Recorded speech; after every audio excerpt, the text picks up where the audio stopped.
Good morning students. आज मैं तुम लोगों के लिए हमने जो शुरू किया था मैग्नेटिज्म, इलेक्ट्रोमैग्नेटिज्म, उसका कंटिन्यूएशन लेके आया हूँ। आशा करता हूँ कि तुम सब अपने अपने घरों पे स्वस्थ हो और इस कोरोना वायरस के पीरियड में तुम सब अच्छी तरह से प्रिपरेशन करें और आज का क्लास करने के लिए एकदम पूरी तरह से तैयार हो। चलो हम लोग शुरू करते हैं। पिछले दिनों हमने एक्सप्रेशन देखा था magnetic field due to straight conductor B is equals to mu naught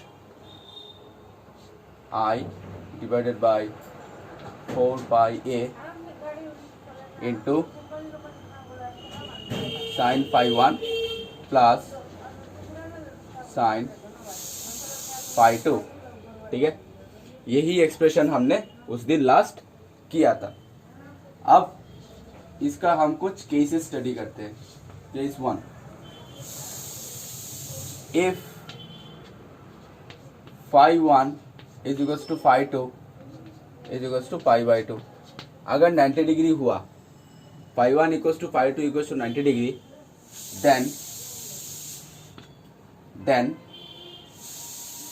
B is equals to हो गया हमारा mu naught I divided by 4 pi A into sin 90 degree 1, sin 90 degree 1 plus 1 into 2, तो हो गया हमारा mu naught I divided by twice pi है। ये condition हो गया हमारा फॉर इनफाइनाइटली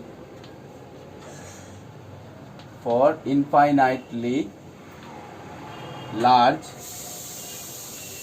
स्ट्रेट कंडक्टर।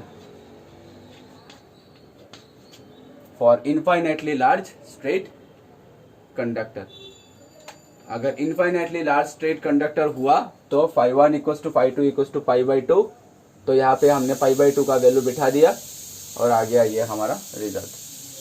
ठीक है,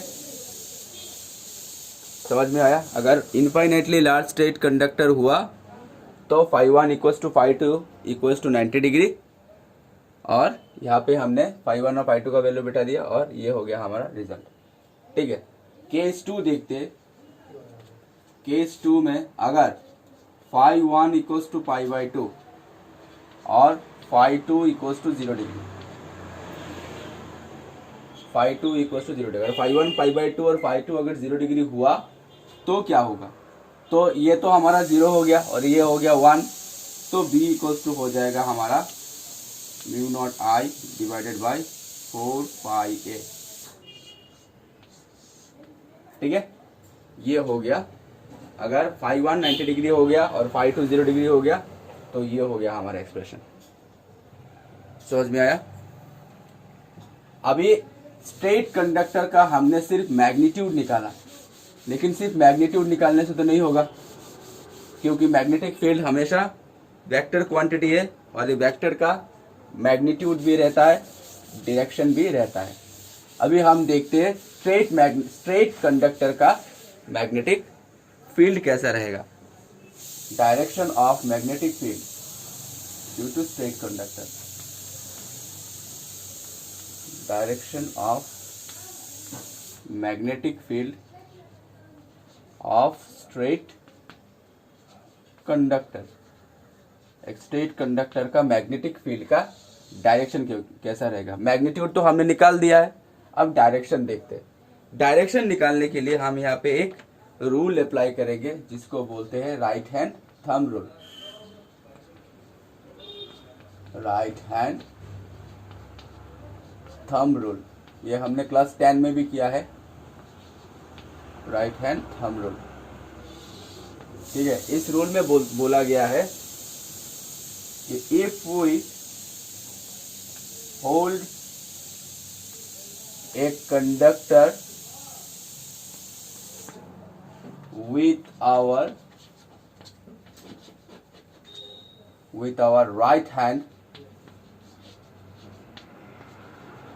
our right hand and thumb points to the direction of current, thumb points the direction of current, then curl of the fingers,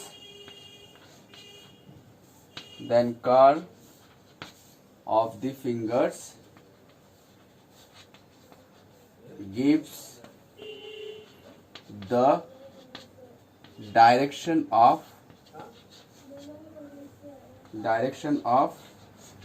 magnetic field. ठीक है, अगर एक कंडक्टर को हमने ऐसे राइट हैंड से पकड़ा, ठीक है, कंडक्टर को ऐसे राइट हैंड से पकड़ा, तो ये थंब का डायरेक्शन अगर करंट का डायरेक्शन पॉइंट कर रहा है, तो जो ये जो direction of curl of the finger से, यही हमको किसका डायरेक्शन देगा, मैग्नेटिक फील्ड का डायरेक्शन। अगर ये हमारा कंडक्टर हुआ, ठीक है, तो इस तरफ से मान लो करंट चल रहा है, तो अगर इसमें अगर हम राइट हैंड थंब रूल अगर अप्लाई किए, तो इसको हमने ऐसे होल्ड कर दिया, ठीक है, तो पॉइंट थंब के डायरेक्शन किस तरफ, ऊपर के डायरेक्शन, तो कर्ल ऑफ द फिंगर यानी मैग्नेटिक फील्ड का डायरेक्शन होगा हमारा एंटी क्लॉकवाइज। ठीक है, ऐसा रहेगा, सर्कुलर कॉन्सेंट्रिक सर्कल्स रहेगा। ठीक है, anti clockwise.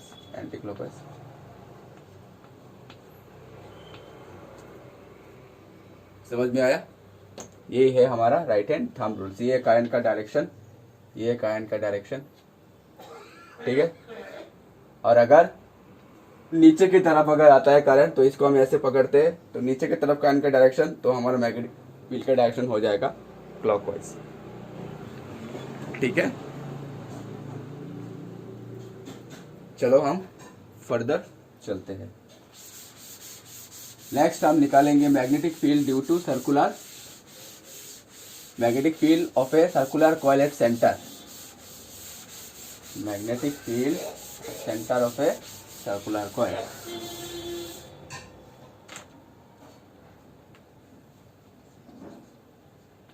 Magnetic field due to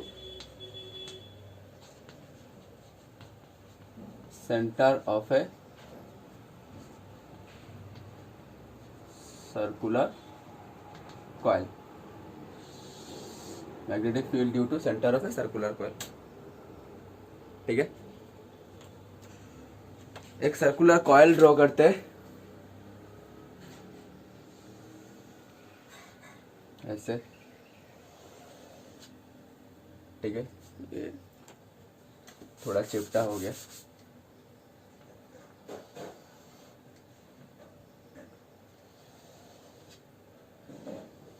ठीक है, इधर से हमारा करंट चल रहा है, इधर से करंट चल रहा है आई आई आई, और इधर से करंट निकल आ रहा है आई। यहाँ पे हम एक छोटा सा एलिमेंट कंसीडर करते हैं जिसका लेंथ हो गया dl। ठीक है, और ये हमारा सेंटर, इस सेंटर पे हमें मैग्नेटिक फील्ड का वैल्यू निकालना है। सेंटर से इस dl का रेडियस हमारा r, ये हो गया सेंटर, सेंटर पे हमें मैग्नेटिक फील्ड का वैल्यू निकालना है। ठीक है, अच्छा, तो ये हो गया हमारा r वेक्टर। तो अकॉर्डिंग टू, अभी देखो ये जो करंट एलिमेंट आइडियल और r वेक्टर के बीच में एंगल कितना है हमारा, करंट एलिमेंट सर्कुलर कॉइल का जो रेडियस है r, और जो करंट एलिमेंट है आइडियल, इसके बीच में एंगल कितना है हमारा 90 डिग्री। ठीक है, तो according to Biot Savart's law dv is equals to mu naught by 4 pi I D L sine theta divided by R square. ये हो गया हमारा बायसेवरेट्स लॉ। फ्रॉम फिगर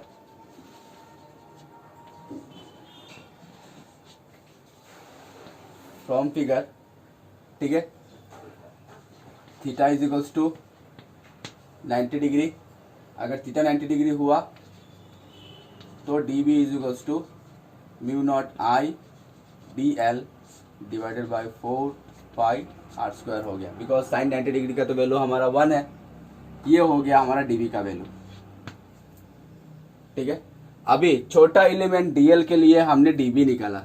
अभी पूरा बी निकालने के लिए, अकॉर्डिंग टू द सर्कल, पूरा बी निकालने के लिए हमको डीवी को इंटीग्रेशन करना पड़ेगा।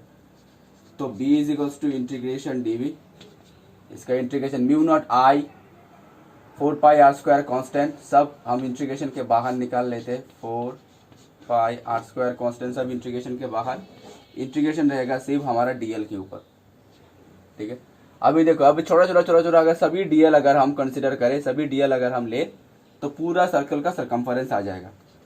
तो हो जाएगा हमारा mu naught I divided by 4 pi are square, और डीएल अगर लिया तो पूरा सर्कल का सरकमफेरेंस, तो सर्कल का सरकमफेरेंस का वैल्यू है ट्वाइस पाई आर। अब ट्वाइस पाई आर से 4 पाई आर स्क्वायर कैंसिल चला गया, तो अल्टीमेटली रहेगा b is equals to mu naught I divided by twice r. यही हो गया हमारा ultimate expression for magnetic field due to centre of circular coil. ठीक है, डीएल और आर, आईडीएल करंट एलिमेंट और आर के बीच में एंगल हमारा 90 डिग्री। ठीक है, तो यहाँ पे हमने साइन 90 बिठा दिया, तो ये हो गया। यहाँ पे mu naught I by 4 pi are square constant integration के बाहर चला गया। सभी डीएल अगर हमने कंसीडर किया तो पूरा सर्कल का सरकमफेरेंस आ जाएगा। सर्कल का सरकमफेरेंस का वैल्यू है ट्वाइस पाई आर से 4 पाई आर स्क्वायर कैंसिल चला गया, हो गया b is equals to mu naught I divided by twice r. This is the expression for magnetic field due to a circular centre of a circular coil. अगर circular coil के centre पे अगर magnetic field निकालना है तो यही है उसका ultimate expression, b is equals to mu naught I divided by twice pi r, mu naught I by twice r. ठीक है, समझ में आया? Okay,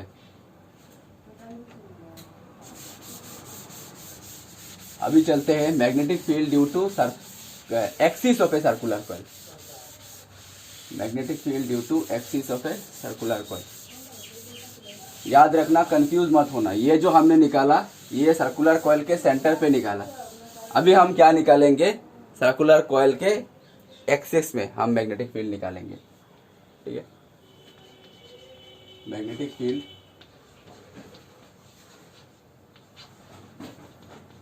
due to axis of circular coil, magnetic field due to axis of circular coil. अभी एक circular coil draw करते हैं।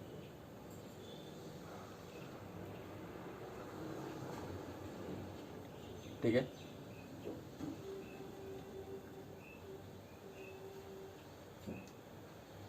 ऐसे एक कॉइल हो गया, इधर में ये पॉइंट ए डायमीटर के लिए ऑपोजिट,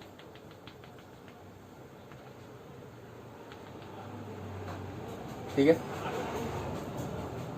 ये पार्ट हो गया, स्मॉल पार्ट हो गया डीएल, ये भी हम एक स्मॉल पार्ट कंसिडर करते हैं डीएल। ठीक है, ये हो गया एक्सिस का सेंटर। अब यहां से एक एक्सिस ड्रॉ करते हैं, इसी एक्सिस के इसी पॉइंट पे हमें मैग्नेटिक फील्ड का वैल्यू निकालना है। ठीक है, इधर से तो हमारा करंट चल रहा है आई, इधर से हमारा करंट चल रहा है आई, इधर से भी करंट चल रहा है आई। ठीक है, अब इस सर्कुल का radius are, centre C,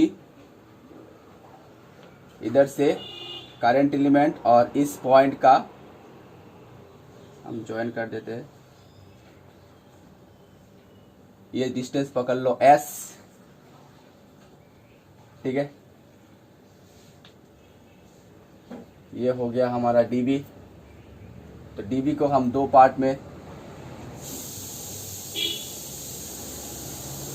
divide कर देते हैं। इस बी पॉइंट के लिए भी रहेगा एक डीबी,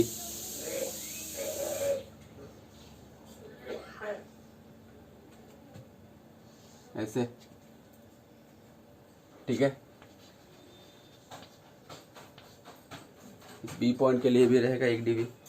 अभी डीवी को दो दो पार्टों में डिवाइड कर देते, ठीक है। एक काम करते, अभी देखो ये एंगल को पकड़ लेते हैं फाई।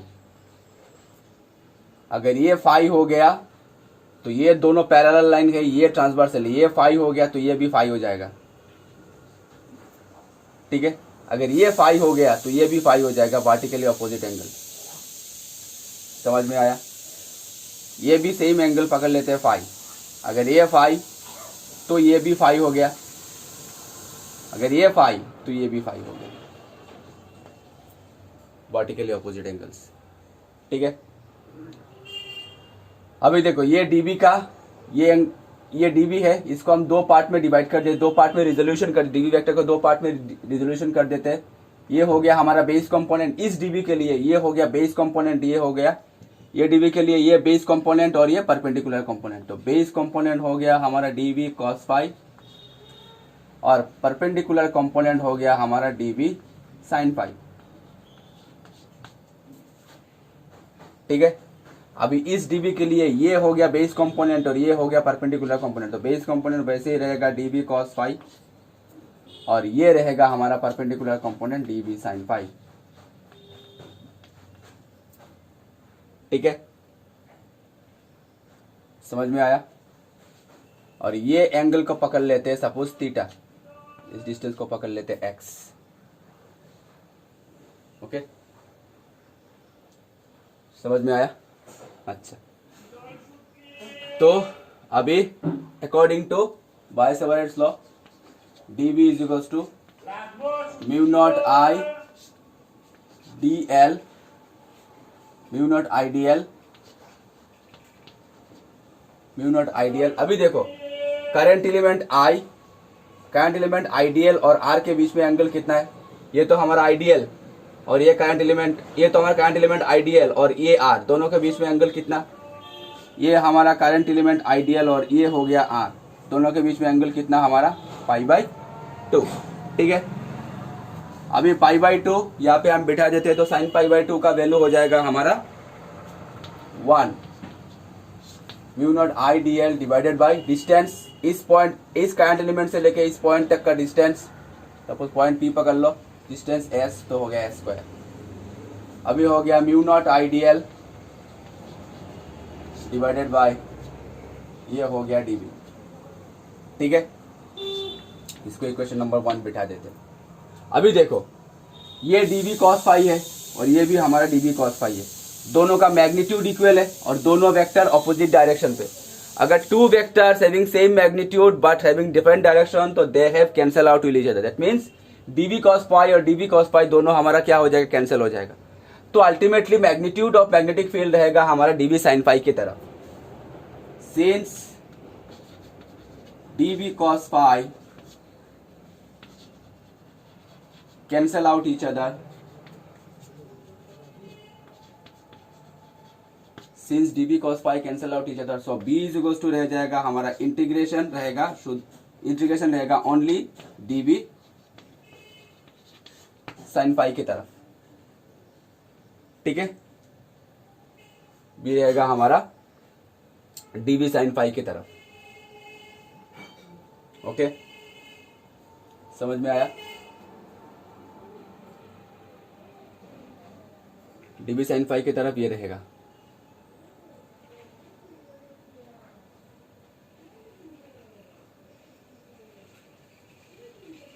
ओके। अच्छा, अभी देखो डीबी का वैल्यू हम यहाँ पे बिठा देते हैं, integration mu naught I D l divided by mu naught I D l divided by S square. अच्छा ये देखो थीटा प्लस फाई मिलके कितना होता है हमारा? इस डायग्राम से थीटा प्लस फाई मिलके कितना होता है? π/2। तो फाई इक्वल्स टू हो जाएगा π/2 माइनस थीटा, तो साइन फाई हो जाएगा हमारा कॉस थीटा, ठीक है। साइन फाई हो जाएगा हमारा cos theta, okay. implies sin phi equal to हो गया sine 90 degree minus theta means cos theta. ठीक है, समझ में आया? अच्छा, अभी देखो यहां से हम कॉस थीटा का वैल्यू अगर निकाले तो ये थीटा, ये परपेंडिकुलर और ये हो गया हमारा बेस, ये हाइपोटेन्यूज, तो कर्ली ब्राउन है। ठीक है,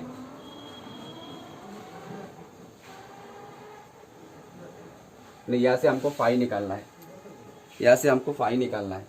तो साइन फाई ये हो गया बेस, ये बेस से परपेंडिकुलर, को ये परपेंडिकुलर चाहिए तो ये हो गया फाई। अच्छा ठीक है, sine phi equals to cos theta, तो कर्ली ब्राउन है, तो ये हो गया हमारा बेस, ये अगर थीटा है साइन फाई का वैल्यू हम कॉस थीटा, तो कॉस थीटा का वैल्यू लिख सकते हैं, अगर थीटा है तो ये परपेंडिकुलर, ये बेस, ये हाइपोटेन्यूज। ठीक है, अच्छा तो अभी कॉस थीटा का वैल्यू हम निकालेंगे, तो कॉस थीटा का वैल्यू कर्ली ब्राउन है बेस बाय हाइपोटेन्यूज, यानी हो गया एक्स बाई एस। ठीक है, तो यहाँ पे हम साइन फाई का वैल्यू बिठा देते हैं एक्स बाई। ठीक है, समझ में आया? साइन फाई का वैल्यू भाई यहां से भी हम सिंपल फाई निकाल सकते हैं। देखो ये फाई अगर हो गया तो ये हो गया परपेंडिकुलर, ये हो गया हाइपोटेन्यूज और ये हो गया बेस, तो सम पीपल है तो perpendicular by hypotenuse, perpendicular x. अगर ये पार्ट अगर नहीं भी लिखो तो भी कोई प्रॉब्लम नहीं, ये पार्ट अगर नहीं भी लिखो तो भी कोई प्रॉब्लम नहीं, सिंपल साइन फाई का वैल्यू निकालो। साइन फाई देखो ये हो गया फाई हमारा। ठीक है, अगर ये फाई है तो ये हो गया परपेंडिकुलर, ये हो गया हाइपोटेन्यूज और ये हो गया बेस, तो साइन फाई सम पीपल है, that means perpendicular by hypotenuse, perpendicular का वैल्यू एक्स और हाइपोटेन्यूज का वैल्यू हमारा एस। समझ में आया? अभी देखो mu naught I D L, mu naught I by s cube, ये सब हमारा कांस्टेंट है, ये हम इंटीग्रेशन के बाहर लेके आएंगे। Mu naught I S into S square हो जाएगा एस क्यूब, ये सब हमारे इंटीग्रेशन के बाहर चला आएगा, एक्स भी आ जाएगा। ठीक है, और सिर्फ इंटीग्रेशन रहेगा किसके ऊपर? डीएल के ऊपर। ठीक है, अभी इंटीग्रेशन डीएल के ऊपर अगर रहेगा, सभी डीएल अगर हम कंसीडर करें तो पूरा सर्कुलर लूप का सरकमफेरेंस आ जाएगा। ठीक है, पूरा सर्कुलर लूप का सरकमफेरेंस आ जाएगा। तो b इज इक्वल्स टू रह गया हमारा mu naught I into x divided by s cube, और डीएल का हो गया हमारा circumference twice by r, mu naught by mu naught by 4 pi रह गया, म्यू नॉट बाई 4 पाई रह गया। ठीक है, म्यू नॉट बाई 4 पाई रह गया, फ्रॉम बाई से म्यू नॉट बाई 4 पाई रह गया। अभी देखो ट्वाइस पाई 4 पाई से रह गया, कैंसिल चला गया, mu naught I x divided by 2 और ऊपर आर भी रह गया। ठीक है, अभी देखो ये एंगल एस, ये एंगल 90 डिग्री। ठीक है, तो यहाँ पे हम पाइथागोरस थ्योरम अप्लाई कर सकते हैं, तो एस इक्वल्स टू लिख सकते हैं, एस इक्वल्स टू लिख सकते हैं root over x square plus r square लिख सकते हैं। तो according to Pythagoras theorem s square equals to r square plus x square, तो एस इक्वल्स टू लिख सकते हैं root over x square plus r square, तो क्यूब है तो हो गया हमारा x square plus r square whole in power 3/। ये हो गया मैग्नेटिक फील्ड ड्यू टू, ये हो गया magnetic field due to axis of a circular coil. समझ में आया? एक सर्कुलर कॉइल कंसीडर किया, इसमें छोटा छोटा पार्ट कंसीडर किया, डीएल डीएल दोनों के डायमीटर के लिए ऑपोजिट है। इधर से हमने एक मैग्नेटिक फील्ड निकाला डीबी, इस पॉइंट से मैग्नेटिक फील्ड निकाला डीबी। ठीक है, ये एंगल फाई, ये एंगल फाई हो गया तो ये एंगल फाई हो गया, अगर ये फाई तो ये फाई, पार्टी के लिए ऑपोजिट एंगल। इसका हमने दोनों कंपोनेंट निकाला, डीबी कॉस फाई, डीबी ये हो गया base component dB cos phi, ये हो गया perpendicular component dB sine phi. अभी देखो ये डीबी कॉस फाई, ये डीबी कॉस फाई दोनों वर्टिकली ऑपोजिट है, सॉरी दोनों ऑपोजिट डायरेक्शन पे है और दोनों का मैग्नीट्यूड सेम है, तो दोनों डीबी कॉस फाई कैंसिल हो जाएगा। अल्टीमेट मैग्नीट्यूड रहेगा हमारे इंटीग्रेशन डीबी साइन फाई के ऊपर। अभी डीबी का वैल्यू हमने बिठा दिया, डीबी का वैल्यू ये बिठा दिया हमने। ठीक है, और साइन फाई का वैल्यू यहाँ से हम निकाले, साइन फाई का वैल्यू कितना आता है? X by S, perpendicular by hypotenuse. Okay, तो परपेंडिकुलर बाई हाइपोटेन्यूज हमने बिठा दिया, सब वैल्यू कांस्टेंट है, इंटीग्रेशन के बाहर लेके आई, इंटीग्रेशन रह गया ओनली डीएल के ऊपर। अगर सभी डीएल कंसीडर कर लिया तो सर्कुलर लूप का, सर्कुलर करंट, सर्कुलर कॉइल का सरकमफेरेंस आ जाता है। तो सर्कुलर कॉइल का सरकमफेरेंस का वैल्यू है twice pi r, twice pi r से हम कैंसिल चला गया, फर्दर रह गया ये एक्सप्रेशन। समझ में आया? अभी तो सिर्फ सर्कुलर कॉइल का तो मैग्नीट्यूड निकालने से तो नहीं रहेगा, हम उसका डायरेक्शन भी निकालते हैं। अब देखते हैं सर्कुलर कॉइल में डायरेक्शन कैसा रहता है। एक सर्कुलर कॉइल में मैग्नेटिक फील्ड का डायरेक्शन कैसा रहता है ये हम देखते हैं।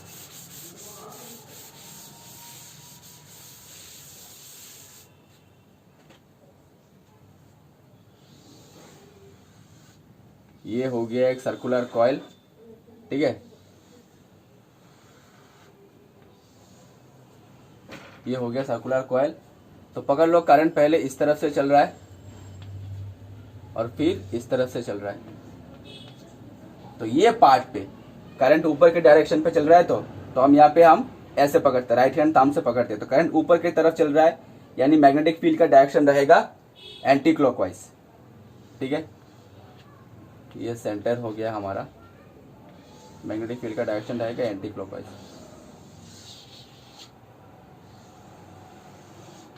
ऐसे आते आते आते आते सेंटर पे जाके स्ट्रेट हो जाएगा। तो ये anti clockwise, anti clockwise, anti clockwise, anti clockwise, anti clockwise, anti clockwise, anti clockwise, anti clockwise, ठीक है। और ये डाउनवर्ड की तरफ आ रहा है, ऐसे डाउनवर्ड की तरफ आ रहा है, तो इसका मैग्नेटिक फील्ड का डायरेक्शन रहेगा हमारा क्लॉकवाइज।